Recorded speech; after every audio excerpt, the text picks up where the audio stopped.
Maybe let me just steal out 2 minutes to really tell us how Satan became the god of this world.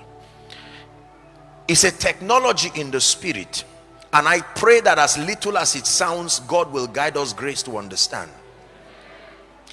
There is a spiritual system by which you transfer ownership and responsibility. It's a subtle system that we continue to use every day, and I will tell you what happened.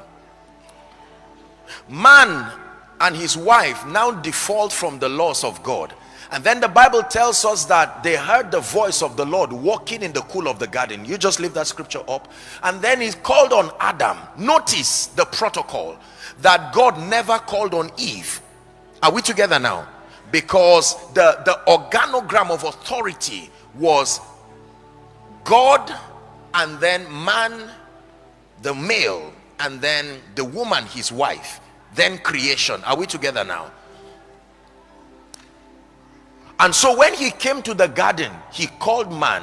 He said, Adam, please follow me. He said, where art thou? And Adam said, I heard your voice, but I hid because I was naked. And then he says, who told you?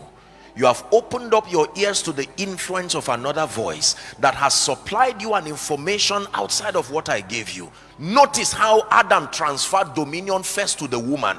It didn't get to Satan first. It went to the woman and then to Satan. And here's how he transferred it. The woman you gave me, this woman is responsible. From that time, God did not speak to Adam again.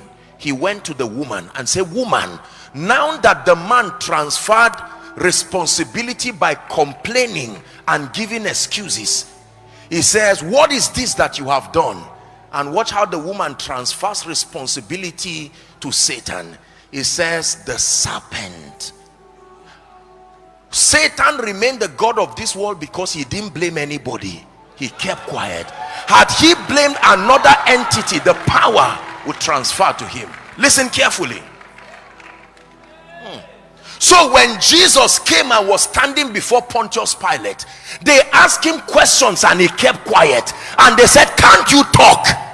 It was a mystery. Who will he blame? Who is greater than him to blame and transfer responsibility? So he kept quiet. That silence is also a system of dominion. There is a language that only silence can speak.